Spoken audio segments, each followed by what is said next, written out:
پارتیا دموکراتا کوردستان نتنه لکردستان یکمه بلکو لسر آست عراق یکمه ولکیوه لپارزگاه نینوا یکمه لپارزگاه نینوا پیشی سنیان جی کتیه پیشی محمد شیعه سودانی جی کتیه و بیه هزا یکم لسر به پرسی راد واستم چی سر پارتی لپارزگاه نینوا تو بیه یکم کم نینه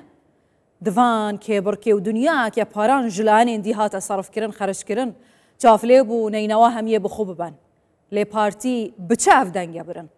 دکتور یانجی هجای نوزات هادی بر پرسی مکتب آری خستنا پارتی لنینوا جد هو که میوانه منه هجای نوزات تو گلک بخیراتی کردستان 24 با پرسیاری دست پیک اما به جوهری به قولایی به سری پارتی چیه پارتی چی کرد تا لنینوا اون دنگی به دست بینه و لنینوا ببیتا هزی کم زۆر سپاس بۆ جناب و بینەران و بیسەرانی خۆشەویست پێشەکی پیرۆزبایی ئەو سەرکەوتنە گەورەی ئاستینەینەوە لە جنابی سەرۆک و سەرجەم دڵسۆزانی ئەم ڕێبازە دەکەم بۆ سەرجەم ئەو هەڤاڵانەی لە ئۆرگانەکانی حەزب لە سەئاستی پارێزگاینەوە هەموو هەوڵەکی خۆیانداوە جەماوەری خۆشەویست و بە ئەمەک و هەروەها کاندیدە بەربژێرەکانمان بە حقیقەت ئەو پەڕی ماندیبوون و دڵسۆزی خۆیان کە بە هەموو هەوڵێکیاندا بۆ سەرخستنی لیستەکەیان بەو پەڕی دڵسۆزی و بە وەفایەوە کە خۆشبەختانە دەبینین هەم دەنگدەرەکانی خۆمان وەکو پارتی دیموکراتی کوردستان لە سەئاستی نینەوە کە بە کورد و عەرەب و بە شەبەک و کاکەیی و ئێزیدی و مەسیحی و تورکمان و هەموو پێکهاتەکان هەم لە لیستەکەدا بوون هەم دەنگدەری لیستی پارتی دیموکراتی کوردستان بوون و لە پانتایی جوگرافیای نینەوە لە هەموو قەزا و ناحیە و ناو سنتەری شار دەنگمان هەبوو ئەمەش متمانەی ئەو ئاستی ئەو پارێزگایە کە دووەم پارێزگای عێراقە لە ژمارەی دانیشتوان کە هاوسنووری هەولێر و دهۆک و تێکەڵکێشە نیشانەی دڵسۆزی و بڕوابوونی ئەم خۆشەویستانە لەم پارێزگایە گەورەدا بە پارتی دیموکراتی کوردستانە بە تەئکید هەڵوێستەکانی بەردەوامی پارتی دیموکراتی کوردستان لە بنیادنان و پێشخستن و لە زیاتر پاراستنی پێکەوەژیان و تەبایی و هەڵوێستی سەربەرزانەی هەر هەمومان کە دەڵێن جەنابی سەرۆک بارزانی سەمامی ئەمان بۆ هەموو بابەتەکان کە وەکو سمبلێکی نیشتیمانی و مرۆڤایەتی سەیری دەکەن و بڕوا متمانە بە جەنابی سەرۆک دەکرێت لە ئاستینەینەوە بۆیە دەبین پارتی بە پێی مێژووی خۆی و ئەو کارانەی کە کردیتی بەردەوام لە قوڵکردنەوەی برایەتی بە پێچەوانەی ئەوانەی کە هەوڵیان دەدا کە کێشە و گرفتێک لە بینی پێکهاتەکان دروستکەن پارتی بەردەوام هەم کاری کردیە هەم بەرنامە و ئەرکەکان و وتاری هەڵبژاردنیشی بەم ئاراستەیە بوو کە بۆ ئەوی نینەوە ئیستقرار بکە زیاتر برایەتی و تەبایی و پێش بخرێتن بۆیش خۆشبەختانە کە دەبینین لەو پێشبڕکێیە زۆر قورسەی کە لە نینەوە هەبوو کە جیاوازە لەگەڵ هەموو پارێزگاکانی دیکە لەبەرەوەی هەم ڕئیسی وزەرا لیستی هەبووە هەم ڕئیسی پەرلەمانی پێشوو لیستی هەبوو وەزیری دیفاع لیستی هەبووە هەموو ئەو لیستانی کە تەماشا دەکرێتن سەرۆکی حەشدی شعبی کە پارێزگاری پێشووتر سەرۆکی حەشدی شعبی لیستی هەبووە وەزیرەکانی پێشووتر و ئەندا پەرلەمانەکانی دیکەشیان کە لەو لیستە جیاوازانە بۆ هەموو ئیمکانیەتە داراییە جیاوازەی کە هەموو خەڵک هەستی پێدەکرد لە نینەوە پێشبڕچێ بوو لە بەرامبەر پارتی بەرز خۆشبەختانە کە دەبینین ئەو هەموو دەنگدەرە لە هەموو پێکهاتەکان کە دەنجیان بە لیستی پارتی دیموکراتی کوردستاندا بۆ ئەوەی کە پارتی کە وەکو لیستی یەکەم لە پێشەوە بگاتە نزیک 190,000 دەنگ کە سەرەوەی 50,000 دەنگ لە بەراورد لە هەگەڵ هەڵبژاردننی پێشووی ئەنجومەنی پارێزگا دەنگەکانمان هەڵکشایە و زیاتر بووە کە ئەمەش نیشانەی کە بڕوابوونی بەردەوام و زیاتری جەماوەر بە پارتی دیموکراتی کوردستان کاک نەوزات جەنابی شتا ماژت پێدا خۆشم لە بانگەشە لە گەرمەگەرمی بانگەشە هاتمەنەینەوە زۆربەی گوندەکانی ئەو ناوچەیە کە هەموو پێکهاتەی عەرەبی تێدا بوو نەتەوەی عەرەبی تێدا بوو هەندێک گوند هەبوون پێکهاتەی جیاوازی تێدا بوو بەڵام بە چاوی خۆم ئەو ڕاستیە دیت کە لانگیری پارتی دیموکراتی کوردستان لە نینەوە زۆرن ئایا ئەمە لەسەر چه ئەساسێک ڕەگۆڕیشە دەگرێت بەتاکید ئەحداسەکانی عێراق لەسەر ئاستی نینەوە لە دوای 2003 هەم لە هاتنی قاعیدە و داعش و ئەو هەموو تێکەڵکێشە و ئەو هەموو سیاسیانەی کە پەیدا بوون لە ئاستی نینەوە کە ویستیان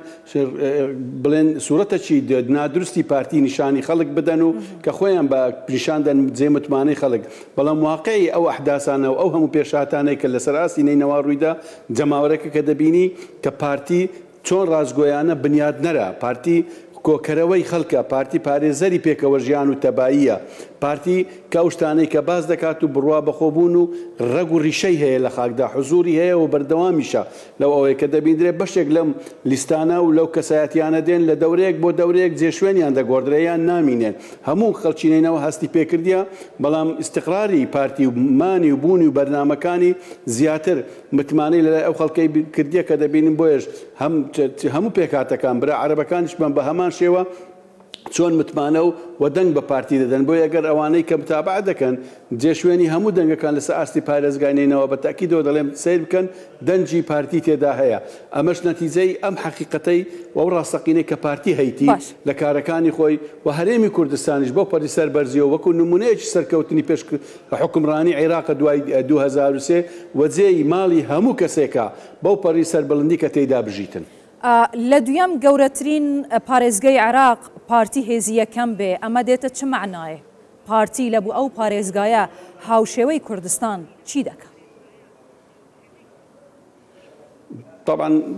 بە شانازیەوە بەرامبەر خەباتی سەربەڵندی پارتی و خوێنی سەربەرزی شەهیدان و قارەمانەتی پێشمەرگە و هەڵوێستی جوامێرانەی خەڵکی کوردستان و ڕەوشی ناو پارتی و فەرهەنگ و کەلتوری پێکەوە ژیان و بەرنامەکانمان جێی سەربەڵندیە بۆ هەر هەمومان کە دەبینین لە ئاستی پارێزگایەک کە دووەم دەنجی عێراقی تێدا هەیە کە نینەوە بەو هێزەی و بەو هەموو ململانەی لەگەڵمان کرا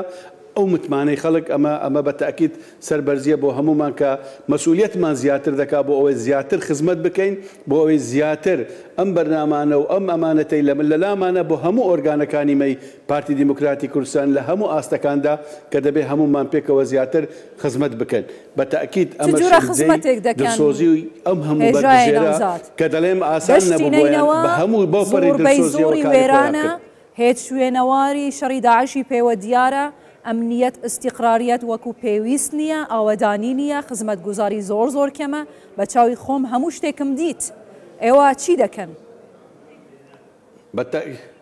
بە تاکید چکە نینەوە و دەشتی نینەوەش وەکو بەشەکانی دیکەی شنگار بچی خراپتر دەیبینی بە تاکید لەبەرەوەی استقرار نەبووە لە نینەوە لە دوای 2003ەوە هەم قاعدە هەم داعش هەم دوای ئازادکردنی موسلیش بۆ 2-3 ساڵ دەبیت تاکە لە عێراقیش حکومڕانی استقرارێک و بودجە دێت و لە نینەوەش بە هەموو شێوێک زۆرێک ئەو استقرارە پەیدا بۆ بودجە هاتیە بەڵام بە تاکید بودجەی زیاتری دەوێت کاری زیاتری دەوێت وەنوێنەرایەتی کردنی ئەو خەڵکە وەکو پارتی دیموکراتی کوردستان و لەسەر فەرمانەکانی جەنابی سەرۆک بارزانی کە دەبێت نوێنەری هەموو خەڵک بن و کار بکەن بە جددی بۆ خزمەتکردنی نینەوە و دەشتی نینەوە و شنگار و زمار و هەموو ئەو شوێنانەی کە پێویست دەکاتن لەم پارێزگایەدا بە مەخمورەوە خزمەت بکرێتن بۆ ئەوەی قەرەبووی ئەو ساڵانەی ڕابردوو کە نەتواندرا خزمەت بکرێن لە بە ئەو هۆکارە ئەمنیانە بتوانین قەرەبوویان بکەین و خزمەتیان بکەین زیاتر چوومە گوندێک لە گوندەکانی زۆمار دەزانی هەموو هیوا و ئاواتیان چ بوو؟ هەموو هیوا و ئاواتی خەڵکی ئەو گوندەیان ئەوە بوو لە گوندەکەیان قوتابخانەیەکیان هەبێ جادەکەیان قێر بکرێ بەڕاستی ئەم ئاواتانە دەکرێ لە ساڵی 2025دا خەڵکێکی عێراق کە ڕووبارێکە لەسەر نەفت ئەم داواکاریان هەبێ ئەوە باسی زومار دەکەین ئەو جادێمە سەر شنگال ئێوە بە تایبەت لە بۆ ئەو ناوچانە چی دەکەن کە پێشتریش ئاماژەم پێکرد کە هێش شوێنەواری شەڕی داعشی پێوەیە هێشتا خەڵکێک کە بە تەواتی نەگەڕایتەوە سەر شوێنەکانی خۆیان هێش ئاوەدانی نییە خزمەتگوزاری نییە ئەمنیەت نییە پلانتان چییە؟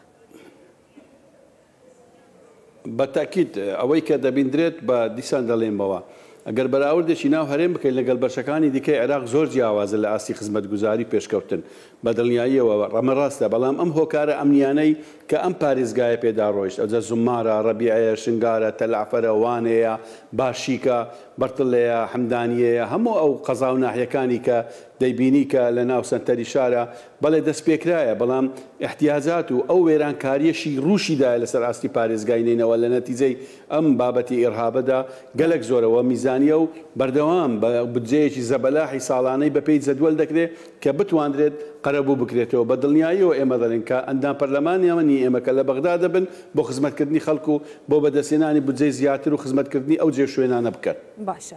کاک نەوزات 11 ساڵ تێپەڕی بەسەر کارەساتی شنگال هێشتان ئەم خەڵکە ئاوارەیە زیاتر لە 160 لە سنووری پارێزگای دهۆکن ئەوانە زۆر ترسیان هەیە بگەڕێنەوە یەکێ لە بربەستەکانی لە پێش گەڕانەوەی ئەم خەڵکە مەسەلەی ئەمنیەتە مەسلەی ئاوەدانی و خزمەت گوزاریە. ئێوە چی دەکەن لە بۆ شنگال؟ ڕێکەوتنی شنگالتان کرد ڕاستە هەمومان دەزانین، بەڵام ئەم حکوومەتەی ئێستاشی لەگەڵ بێ هیچ پێگیر نەبوو، یەک بەندیشی جێبەجێ نەکرد. ئایا حکوومەتی داهاتوو دەتوانین بڵێن مولزەم دەبیت بە ئاساییکردنەوەی ڕەوشی شنگال؟ بەتاکید ئەم بەرنامەکانی شنگال بە حقیقەت ئەم ڕێککەوتنەی بینی حکوومەتی هەرێم و حکوومەتی ئیتیحادی بۆ خزمەتکردنی شنگال بوو، گەڕانەوە بوو، بۆ دامەزراندنی خەڵکی شنگار بوو لە دەستگاکانی پۆلیس و ئەوە بۆ ئەوەی ئەمنیەتی خۆیان بپارێزن. اینجا قۆناغی ئاوەدانکردنەوە بوو. بە دڵنیاییەوە شنگار ئەم بابەتانەی کە باس کرا و جێبەجێ نەکردنی ئەم ڕێککەوتن نابەیە بەغدایە و هۆکارەکانی لە پشت جێبەجێ نەکردنی ئەم ڕێککەوتن نامە بەغدا نایدرچێنێ، بەڵام موازەحە دەسەڵاتێک هەیە لە عمقدا نایەوێت ئەم بەرنامەیە ئەم ڕێککەوتنە جێبەجێ بکرێتن وەکو بەرنامەی خۆیان، چکە مەبەستیان ئاوەدانکردنەوەی شنگار نییە، چکە بە وەکو حکوومەتی ئیتیحادی لەو میزانی زەبەلاحی عێراق ئەگەر تەماشا بکەین تەنها بۆ ئەو ساڵ کە بە دەیان ملیار دۆلار لە پرۆژەی جودا کە لە بەغدا و شارەکانی دیکە کە جێی دەستخۆشیە دەکرا بۆ ڕۆژەیەکی زەبەلاحیش بە هەمان شێوە ئەو بودجانە بۆ شنگار، چکە شنگار وێرانکاریەکەی زۆر لەوەی زیاتر لە ڕووی ئەگەر تەماشای ژێرخانی بکەین و خان و بەرەی خەڵک بێجگە لەوەی چ بەسەر خوشکبرایانی ئێزیدیمان هات لەو کارەساتەی کە جینۆسایدێک بوو کە کارەساتێکی زۆر جیاواز لە هەموو بەشەکانی دیکەی عێراق گەورەترین زیان لە شەڕی داعش بەوان گەیشتیە. بۆیە لەسەر حکوومەتی ئیتیحادیەوە بەرنامەی ئێمە ئەوە دەبێت بۆ ئەوەی بودجەیەکی گەورە زەبەلاح بەقەدەر قوربانیەکانی شنگار تەمین بکرێت بۆ ئەوەی شنگار ئاوەدان بکرێت، نەوەکو ئێستا بڕیاریاندای هەر خێزانێک بگەڕێتەوە 4.5 ملیۆن دیناری دەدەنێ. ئەو 4.5 ملیۆن دینار بەشی ئەوەی ناکە ئەنقازی بناو خانوە ڕووخاوەکەی بگوازێتەوە. بۆیە جددیەتی بەغدا دەبێ بێتە سەرخەت کە بە هاوشێوەی پرۆژەیەکی وەکو مارشال بۆ ئاوەدانکردنەوەی شنگار بە میزان و بودجەیەکی زۆر دیاریکراوی شایستە بە خزمەتی شنگار کە کاری لەسەر دەکەین لەو بەرنامەی ئەم خولەی پەرلەمانی عێراق. باشە. کاک نەوزات، پرسیارێک زۆر دەکرێت دوای ئەوەی کە پارتی دموکراتی کوردستان لەسەر ئاستی هەرێمی کوردستان و عێراق بوویتە پارتی ملیۆنی. سڕەکە چییە؟ بوو پارتی بوویتە ملیۆنی؟ بەتاکید پارتی بەکار و بەرنامەکانی ئەوەی کە خەڵک هاوڵاتی هەستی پێدەکات و لەگەڵیدا دەبیت و بەتاکید پاڵپشتی ئەم هێزە دەکا کە خزمەتی دەکا کە ئاوەدانی دینی استقرار دەکا پێکەوە ژیانی دەگۆڕدرێت و وەژێرخانی وڵاتەکەی پێش دەخاتن بە پارتی لە بەرنامەکانی خۆی بەراوردی بکەین بە شانازیەوە دەڵێن بەو پەڕی تەوازعەوە بەراوردی حکومڕانی خۆمان بکەین لەگەڵ هەموو شوێنەکانی دیکە عێراق لە پێشەنگ داینا و هاوڵاتیش بەتاکید ئەمە دەبینێ و بە پەڕی دڵسۆزیەوە هاوڵاتیش بە هەمان شێوە پاداشتی پارتی دەکاتن بۆ ئەو خزمەتە گەورانە و ئەو ڕێبازەوەی بەردەوام بی لەو سیستەمەی کە زیاتر بتوانی خزمەتی خەڵکەکەی بکاتن. بۆی بە شانازیەوە دەڵێن وەکو لە ملیۆنێک دەنگدەر زیاتر کە وەکو پارتی ئەمە جێی متمانەیە ئێمە بە تەماشای ژمارەی کورسی ناکەین بەقەدەر تەماشای ژمارەی ئەو دەنگانە دەکەین کە خەڵک متمانەمان پێ دەکا بۆ ئەوەی ئەگەر ئەمە لە بۆ کوردستان ڕاست بێ دەڵێم بەرپرسیارەتیمان زیاتر دەبیت. باشە ئەگەر ئەمە بەتایبەت لە بوو بازنەی دهۆک و هەولێر ڕاست بێ کە پارتی هێزیەکەمە لە بوونەینەوە کووە کە لەوێش هێزیەکەمە خۆ ئێوە ئەوەندەی پێویستە ڕێگاتان پێ نەدراوە کە خزمەت گوزاری بگەینن بوو لەوێ یەکەمن. بەتاکید یەکەمین بەڵام شەریکەکانیشمان لەگەڵا چکە گەورەترین پارێز دووەم گەورەترین پارێزگای لەسەر ئاستی عێراق بەس بەرنامەکانی پارتی بەو ئاراستەیە دەبێت و دەبێت لە ئەنجومەنی نیشتیمانی لە بەغدا لەگەڵ حکوومەتی ئیتیحادی ئەو بودجەی پێویست دابین بکرێ بۆی بتوانین بەو شێوەی ئەو بەرنامانەی کە وەکو پارتی هەمانە جێبەجێ بکەین چکە جیاوازیەکەیە لە بینی ئێمە لەگەڵ بەشی زۆری لیستەکان لەو بەگەڵ ئەو پەڕی ڕێزم لە بۆیان وەکو حزب نینە بەکو بەرنمەیەکی معەن و کە ئیستیهدافی قەزیەیەک بکەن و پرۆگرامێک زیاتر لەوانەیە کەسانێکن کە دێن بۆ ئیمکانیەتە مالیانەی بەدەستیان هینایە دێن محاوڵ دەکەن دەنگ بەدەستبینن خەڵک کەسب بکەن بەڵام وەکو بەرنمەیەک و ئەزندەیەک دیار نیە. بۆیە پارتی هەم جزوو لە تاریخ ڕێگ و ڕیشە تاریخیکەی وجودی خۆی و مانی خۆشی خۆی بە پرسیار دەزانی بەرامبەر بە خەڵک و دەمینێتەوە بەرامبەر خەڵک بۆ یەکە تەماشای وەکو باسم کرد مێژووی مووسڵ بکەین کەسایەتی هەبووە لە دەورەیەک لە خولێک لە خولەکان نزیک 80,000 یان 100,000 دەنجی هینایە بەڵام ئێستا نمایە لە ساحەکەی و خەڵک نایبینتەوە بەرپرسیارتی و سوال و پرسیار وەڵامی لێ بکاتن کوا خزمەتەکان بەڵام پارتی وەکو حزبێک بە بەرنامەیە وجودی هەیە حزوری هەیە ئایندەچی هەیە و بەرنامەکانیشی معلومە بۆ ئەوەی خەڵک سبەینێ ڕوبەڕوومان بیتەوە لەسەر ئەوەی ئایا خزمەتکرایان نەکرا. باشە کاک نەوزات جەنابەت پێشتر پارێزگاری هەولێر بووی ئەگەر ئێستای هەولێر لەگەڵ ئەو کاتەی کە جەنابەت پارێزگار بووی فەرقیەکە بە من بڵێ چییە و چەندە حەزەکەم بزانم. طبعا بڵێ بۆ پەڕی خۆشحالیەوە هەولێر لە دوای 2004ەوە کە بەرنامە و ماستەر پلانێکی نوێی بە دیراست بە دیقەت بۆی دانرا و بەپێی بەرنامەی ساڵەکان کە ئیشی لە سەکرا بەپێی ئەو بودجانەی کە دەهات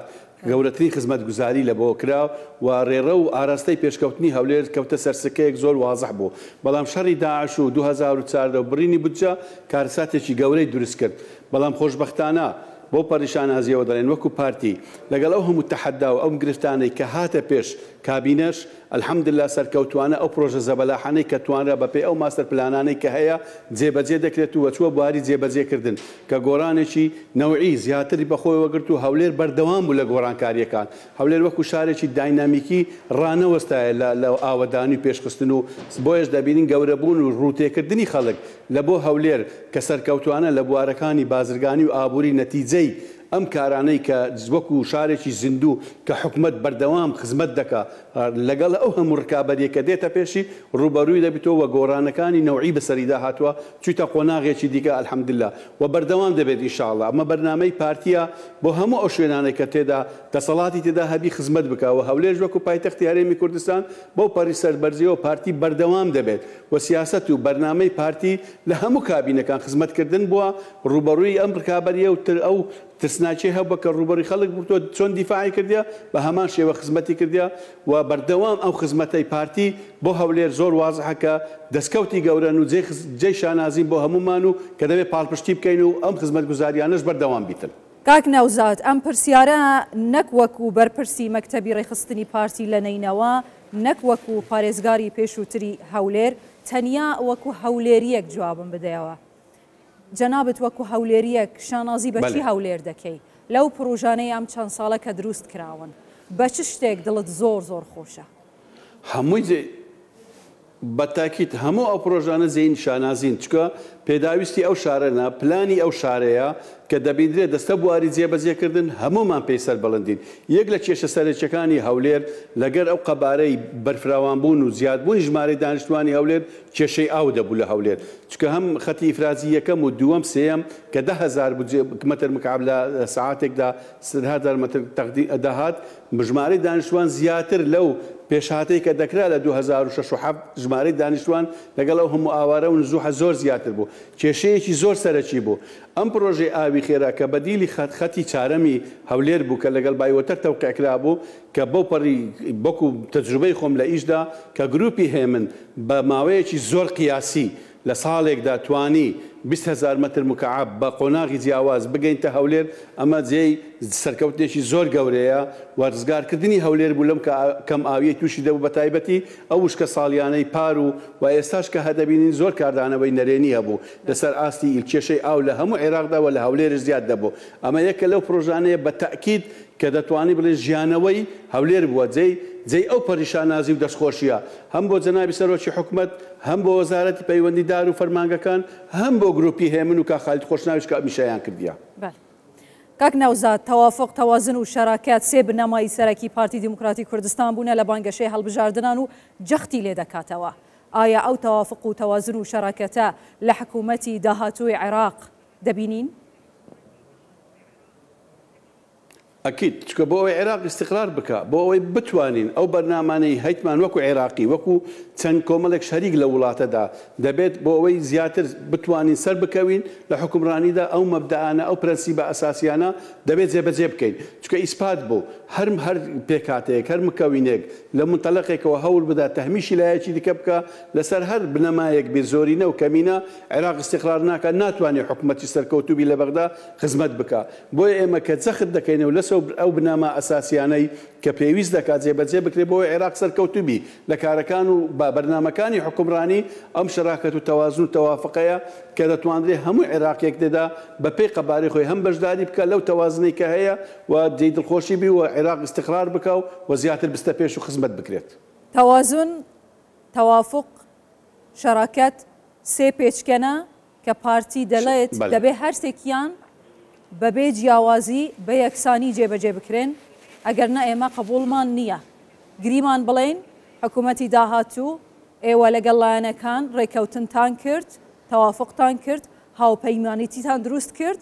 حکوومەتتان پێکهێنا. بەڵام لایەنێک لە لایەنەکان پێگیر نەبوو. ئالتەرناتیڤ شونگرەوە چی دەبێت؟ بەتاکی کێشە و گرفتی لێ دروست دەبیتن کە ئەمە هیوای ئەوە ناخوازین و ئەزمموی عێراقیش لەو ساڵانەی ڕابردووە ئەوەی هەموو سلماندیە بۆیە ئەمە پێشهاتی ئەوە ناکەین بڵێن هاوبەشەکانمان لە عێراق بیر لەوە بکەنەوە دووبارە بەرەو قەیران بچن یان خۆسەپاندن هەبیتن بە پێچەوانەوە ئەم بابەتە پرەنسیبیانە کە پەیرە و بکرێتن بە تاکید بۆ هەمومان بۆ هەموو هاوبەشەکانی عێراق و بەرژەوەندی هەموو عێراقی تێدا هەیە و بە دڵنیاییشەوە کۆمەلگەی نێودەوڵەتیش هەم ئەوانەی کە دۆستی عێراقن و هەوڵ دەکەن ئەم پرۆسە دیموکراسی دوای 2023 لە عێراق کە سەرکەوتوبی هەمیان بۆ ئاراستەیە دەڕۆن لەسەر ئەو بنەمایی دەستور و ئەو عورفەی شەراکەت و تەوازن و تەوافق دوای دەستور کە جێبەجێ بکرێت بۆ سەرخستنی پرۆسەی دیموکراسی لە عێراق پاڵپشتێکی تەواوی کۆمەلگەی نێودەوڵەتیشی هەیە. باشە کاک نەوزات ڕێگریەکان چین بەردەم جێبەجێکردنی ئەم هەرسێ ستونە کە پارتی جەختی لێ دەکا خو پێشتر بینیمان بە بەرداوامی پارتی جەخت بە تایبەت دوای دەمەزراندنی عێراقی تازە پارتی جەخت لەسەر تەوافق و تەوازن و شەراکەت دەکا بەڵام هیچ جارێک نەماندیت لایەنی عێراقی پێگیر بێ هەمیشە بە زۆرینە هەڵسوکەوتیان کردیە نەیاسا و نەدەستورە نەڕێکەوتنە جێبەجێ ناکەن ئایا ڕێگریە حەقیقیەکان چین لە ناوخۆی عێراقن یانیش لە دەرەوە و پارتی کو دەتوانێت بە پێش ئەم ڕێگریانە بوەستێ لایەنەکان نەچار بکە ئیتر بەسە پێگیر بن. بەتاکید هەم بڵێن کارکتەری ناوخۆیی هەیە هەم دەرەچیشە بووە وازحیشە ئینسان کە تەماشای بە وەزع سیاسیەکانی ڕۆژانی عێراق بکاتن و ئەم بابەتانی کە باز دەکرێت بوونی مەسەلەن نێردەیەش تایبەت بە سەرۆکی ئەمریکا بۆ عێراق لە تەنیش سەفارە خۆی لە خۆیدا ئەمە نیشانەی ئەوەیە کێشەیەکەیە لە عێراق چونکە ئەمریکا دوای 2023 لە لای مەطلب بووە کە عێراق لەم پرۆسەیە دیموکراسی وەکو ئەزمونێک سەر بکەوێتن ئەوەی کە هەستی پێ دەکرێت و هاتنی ئەم نێردەیەش بۆ ئەوەیە هاوکاری عێراقیەکان بیتن لەسەر ئەو بنەمایانە بتوانین لەم پرۆسەیە سەرکەوتوو بین ئەوەی کە باز دەکرێت و پێشهاتی دەکرێت پێشبینی لێ دەکرێتن بۆیە بە دڵنیاییەوە ئەم کارکتەرانی هەم ناوخۆی هەم دەرەچی کە هەبووە کاری نەرێنی هەبووە کە عێراقیەکانی پێ ناڕازی بوو حتا بوونی کاتی خۆی ئەم بنێن ڕاپەرینەی برێن ئەو مزاهراتی تشرینەکان کە بوو لە جنوبی لە باشووری عێراق بوو لە نەتیجەی هەستکردنی خەڵک بە سەرنەکەوتنی حکومەت بۆ خزمەتکردنیان ڕنگدانەوەی لێکاتەوە کە بەداخەوە کوشتنیشی لێ پەیدا بوو بۆیە ئەزمموی عێراقی هەم کارکتەری ناوخۆ هەم دەرەچی هۆکار بۆ لە ئەوەی قەیرانەکان بەردەوام بێ عێراق نەتوانی خۆی پێش بخە عێراق نەتوانی استقرار بکە عێراق نەتوانی سەقامگیر بی و خینەوەی نادروستی بەشێک لە سیاسیەکان لە هاوبەشەکانمان کە نەیانتانیە دراسەتێکی سیاسی و ئەزمموی ئەوەیان نەبووە کە ئەم دراسەتە حەقیقی ببینەوە ئیقراری ئەم واقعی بکەن کە شەراکەت و تەوازن و تەوافق بۆ هەمومان پێویستە بۆیە بە دڵنیاییەوە کە ئینشاءڵڵا پێشهاتی ئێوە دەکرێت کە پێشبینی دەکەین هەمومان دوای دەستپێک و دانانی حکوومەت و پێکینانی کابینەی نوێ لە حکوومەتی ئیتیحادی لەگەڵ هاوبەشەکانمان بۆ ئاراستەیە بچین. باشە کاک نەوزات لە دوای هەموو هەڵبژاردنێک هەموو لایەنێک بە گەشتبینی قسە دەکا بەڵام دواتر کە دەچینە واقع تەمام شتێکی ترە ئەوە تا حکوومەتی سوودانیە لە کارنامەکەیدا یەکێک لە کارنامەکەی بەندەکانی ئەوە بوو کە مادەی 140 جێبەجێ دەکات، بەڵام هیچ شتێکمان نەدید لە جێبەجێکردنی مادەی 140 جگە لەوەی کە هەندێک قرارەکانی مەجلیسی سەورەی عێراقیان هەڵوەشاندەوە و تا ئێستاش جێبەجێ نەکردوونە. بۆ دوای هەموو بانگەشە بە ئەرێنی قسە دەکرێت، بە ئەرێنی دەچنە پێشەوە، بەڵام دواتر قەیرانەکان سەری هەڵدەدەن. ئەمە سەبەب چییە؟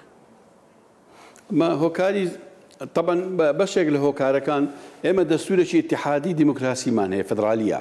بەڵام ئەم مادە دەستوریانە بە پێی مەوادی خۆی دەبێت یاسای هەبێتن، لەبەر ئەوەی یاسای پێویست بۆ هەموو مادە دەستوریەکان کە یاسایەکانیش فدرالی دەبیتن بە پێی مادە دەستوریەکان یاسایەکان دەرنەچووە، لەسەر ئەو ئەساسە کار بە یاسا کەونەکان و بڕیارەکانی مەزقیادەی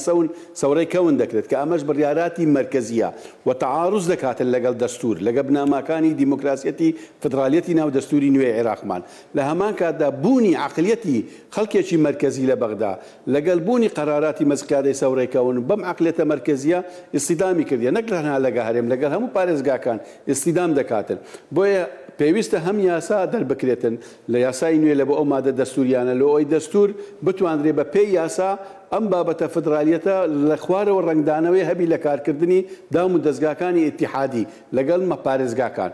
من لەلایەک لە حالەتێکی دیکەش کە دەبێت بۆ ئەم بابەتانە لە بەغدا جێبەجێ ناکرێتن. ئەوانەی کە بە سەراحەتەوە دەڵێن کە دەبنە ڕئیسی حکوومەت مەسەلەن بەڕێز سوودانی 2 کورسی هەبووە لە پەرلەمان و بە پێی ئیتاری تەنسیقی کە بەربژێریان کرد بۆ ئەی ببتە ڕئیس وزەرای عێراقی کە لە زیاتی بەرنمەیەکی معەن جێبەجێ بکە بیر لە بەرژەوەندەکانی خۆی پێکینانی لیستێک دەکاتن. بۆیش ئێستا کە دەیبین بوویتە سەرۆکی لیست و ئەو پێگەی لە سەرۆکایەتی ئەنجومەنی وەزیران هاوکاری بۆ لە ئەوی بتوانێت ئەو هەموو ژمارەی کورسیانە بینی، بەڵام نەتویتە سەر بابەتە ئەساسیەکانی کە بڵێن بۆکو هاوبەش لە بینی کورد و شیعە و سوننە کە پێکهاتەی سەرچین کە بڵێن لە ئیدارەتە دەولە بڕیارەکانی پێدادا جێبەجێکرا بەقەدەر ئەوەی وەکو کەسێک. بۆیە کە باسمان کرد ئەمەی کە بینی حزب و بوونی کەسەکان و هاتون و ئیبرازبوونیان و دواتر کشانەوەیان لە زەرەری خەڵکی عێراق بووە، بابەتێکی پێکهاتەی حزبی بۆ شێوازەی لە بەغدا کە پەیڕەو کرایە زەرەری گەیاندیە. بۆیە تەماشای ڕئیس وزرایەکان بکەین زۆربەی ئەوانەی دوای بەڕێز مالیکی کە بوونە ڕئیس وزرای عێراقی ئەو ژمارە کورسیانەیان نەبووە لە پەرلەمان، وەکو کەس هاتینە کورسیەکیان هەبووە کورسیشی نەبووە لەناو پەرلەمان هاتووە دێت بیر لەوانەیە بە بەرنامەکانی خۆی بکاتەوە بۆ ئەوەی ئیسپاتی خۆی بکە بەپێی ئەم بێژینگەیە کە تایبەت بڵێن بەخۆی دەیبیتن بە تایبەتی لە پێکهاتەکەی خۆی ئەمە ناچێتە سەر بژێتە ئەوە بەرەبەرە کوتایی دێ عەدالەتێک لەگەر هەموو عێراقیەکان کار بکات. باشە کاتمان بەرەبەرە کوتایی دێ. جەنابی سەرۆک بارزانی جەخت لەوە دەکاتەوە کە چی دیکە بەم یاسا ناچنە هەڵبژاردن. ئەم یاسا غەدرێکی زۆر گەورەی لەمە کردیە. ئەگە ئێستا ئێمە 29 کورسیمان هەبێ ئەگەر یەک باز نەبووە ئێمە 6 و زیاتریشمان دەبوو. یەکەم کاری پەرلەمانتەرە پارتیەکان لە پەرلەمانی عێراق خۆری شەشەم چی دەبێ؟ ئێوە چی پێ دەڵێن؟ دەبێت چی کارێک بکەن لەوێ؟ مەسەلەی ئەم یاسایەیە، مەسەلەی یاسای نەوت و گازە، زۆر شتی تر. یەکەم کاریان چ دەبێ؟ طبعا بەتاکید ئەم یاسایە چکە یاسایی هەڵبژاردنە، هەڵبژاردنیش نەخشەی ناو پەرلەمان و پێکانیانی حکومەتی لێ دەکەوتەوە. بۆیە یاسایەکە ئەگەر تەماشای بکەین یعنی عەدالەت نەک تەنها لەسەر ئاستی هەموو عێراق، لەوانەیە لە ناو پارێزگایەکیش عەدالەتی تێدا نییە. لەوانەیە لیستێک 200,000 هەبی 5-6 کورسی بینی، لیستێک 50,000 هەبی 2 کورسی بینیتر. لە نەتیجەی ئەم تایبەتمەندی ئەم فەنیە ئەم ساندلیگۆ 1.7 و 1.5 و 1.3 کە دێتە خوارێ بۆ ئەوەی ناتوانێت مەسەلەن بەقەدەر دەنگەکان بێ کورسیەکان دابش بکاتەوە کە باسی ئەو یاسایە دەکەین بۆ هەموو عێراق لەوانەیە بۆ هەمومان گرفتی لێ دروست بووە. بۆیە پێداچوونەوە و زیاتر لەگەڵ هاوبەشەکان کە کار بکرێتن بە یاسایەک بتوانین یەکسانی تێدا هەبێت تا حەدێک بۆ ئەوەی کارەکانی مەسەلەن دەنگدەرە بەڕێزەکان بزەبت ڕێزی ئەو هەموو دەنگانە بگیرێ و جێیان ببیتەوە. زۆر سپاس دەکەم کە کنەوزات هادی بەرپرسێ مەکتەبە ڕێخستنە پارتی ژنەینەوە مەڵەتە ئاوا. زۆر سپاس بۆ ئێوەش.